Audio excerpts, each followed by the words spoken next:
that's where we go next. I think you've sketched. We're living in a time of radical change and looming crisis, I guess, with the ecological crisis, the COVID, and the shifting political landscape, which to many in the West doesn't look as benign as it ought to do, because it's alternatives to democracy that seem to be the things that are being flagged up a lot. And again, going back to what you just said about identities, I can see a big difficulty in convincing Europeans and Americans and Australian, the Anglosphere, if you like, that perhaps their commitment to democracy is something that they need to loosen somehow. I can see that as being a fundamentally problematic issue for this, which is what we need to go into. So I guess we need to talk a little bit. You now need to kind of sketch out for us what you think the problem with modernity is. So not just what modernity is, but what is inherently within that model of modernity that is causing the difficulties, and that we need to problem solve.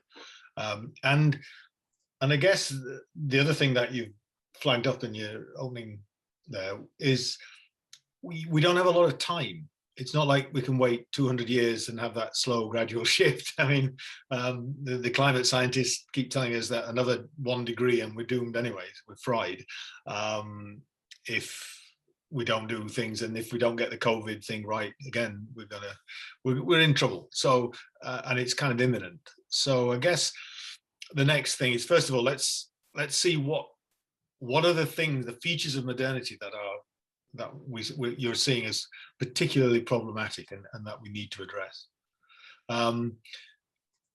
So I guess the obvious question is the question that you're raising your notes is, kind of how are we?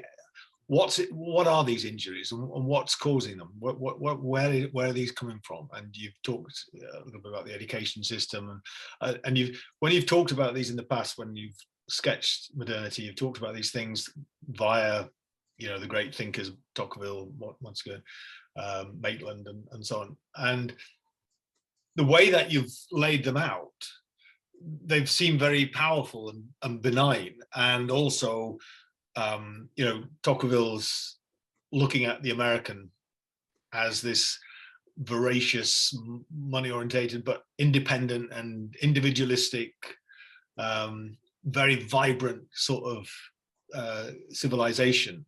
But I guess now we need to say, well, what's the downside of all that vibrancy and all that acquisitiveness and curiosity that has launched the Industrial Revolution and helped the English and the Anglosphere to be so powerful? Why is it now? Why are you now saying but there are downsides, and these downsides are becoming pretty catastrophic? Well, the first thing is, before we get down to specific injuries, is to remind ourselves of the nature of modernity, which I've talked about at length elsewhere. So I can just briefly say that it's nothing to do with the physical and superficial things like industrialization or new technologies of various kinds and so on, which people mainly think, modern is cars and television and so on. It's, in my thinking, it's what Fukuzawa and the Enlightenment thinkers thought it was: a separation of our lives to make them more efficient, to allow freedom within each of the four spheres of power. So the separation of, for example, politics from religion, which is the basis of supposedly of modern French society or America or whatever. You keep religion in one box, you keep politics in another box. Separation of economics from society, which Weber says is the basis of capitalism. In other words, you have free labor and you keep your money to yourself and you have private property. So all these separations, and that was what my education was about, was to teach me that I wasn't bound up with my family, that I had freedom and autonomy to act within the spheres of society, economy, religion, and politics. And that has released and allowed, as Ernest and others have pointed out, a huge, it's like splitting the atom. It's had a huge impact in releasing power because, for example, the scientific revolution is impossible without it. If thought is embedded in religion, we know what happens, or politics, we know what happened. So it's allowed modern technologies and progress and democracy and all the rest of it by splitting these things. So it's had a huge beneficial effect and made many people's lives wealthier and more meaningful. But at the same time, it has hidden costs. Now, when I say hidden, as in the hidden injuries of class, we are not aware of them. I mean, it's a similar idea, obviously, to Sigmund Freud. His whole message was that we think we are free and conscious beings, but there is a hidden side to us, our subconscious, of which we are not aware, and it shapes a great deal of who we are and what we do. But through my methodology of psychoanalysis and so on, I can take you down into that subconscious world, and by going through that, release you from your neuroses and so on, and then you will be free.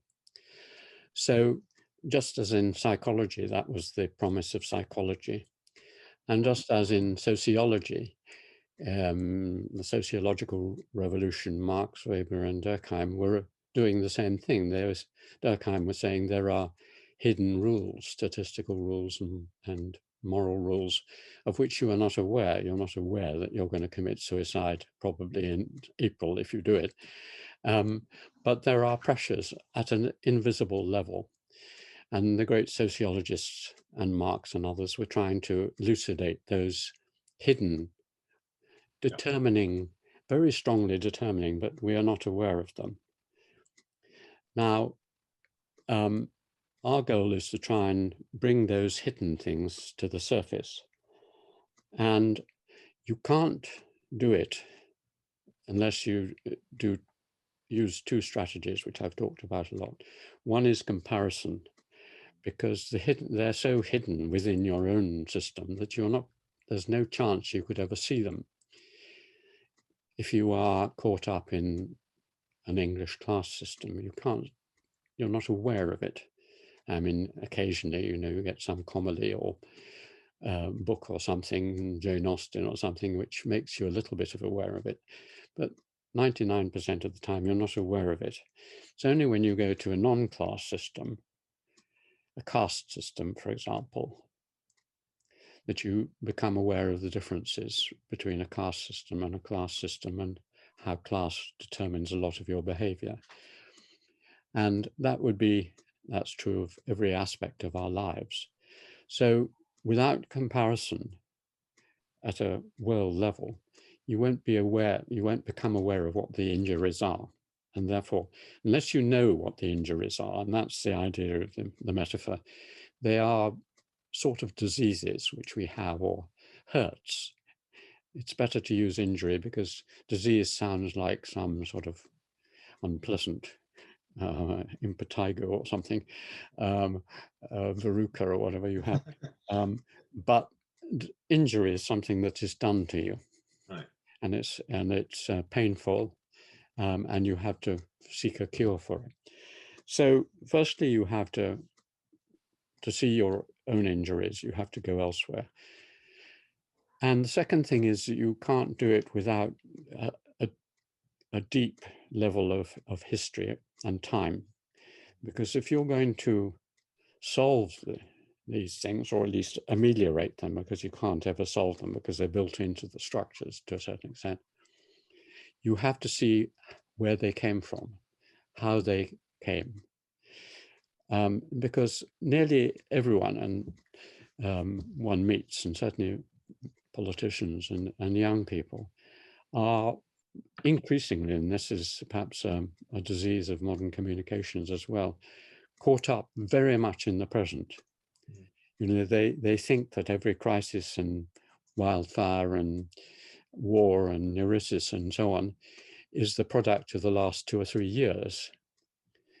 And you're not going to deal with it if you think that these, for example, the Middle Eastern political problems or even COVID are just epiphenomena of the days since the smartphone was invented. Basically, they have very deep roots, many of them.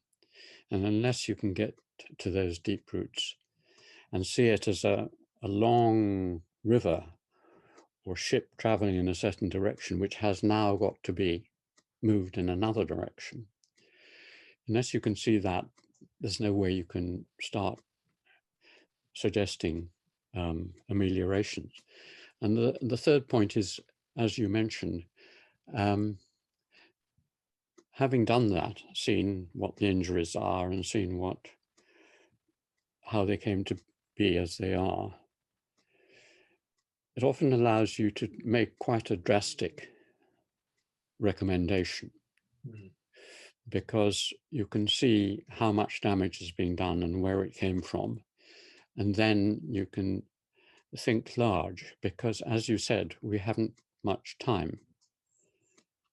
And to take the example I think we talked about last time, if we tinker around, everything you see now every day on television about wildfires and so on, or even smaller things like the drug problem in Scotland or whatever it is, people come on the television and they say, oh, well, we should have better treatment for drugs, or, oh, well, we should improve our, make sure that people don't build their houses on floodplains. And I mean, pathetic. I mean, you know, it's all fine in itself, but it's tinkering at the margins. And with something like the ecological problems, it's not a matter of going along and improving a little bit here and there.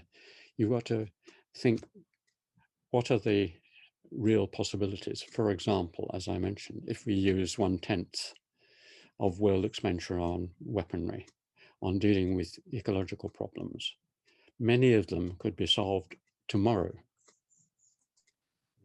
Yeah, I mean, you gave that figure of, what was it, 1.75 trillion? 1.7 trillion being spent on it, and sort of a few hundred million. I mean, if tomorrow the leaders, or at least in November or whenever, got together and they said, okay, we now know that wind power and water power are more efficient economically, and they produce more jobs than fossil fuels. Within 2 years, we will stop all fossil fuel investment, all subsidies, because the whole thing is propped up by us, by governments. So they've got 2-3 years, and within that time, all investment will be switched, and we will multiply the amount of investment in alternative energies by tenfold by taking 1% off the world expenditure on arms. I mean, it would make a dramatic difference. And that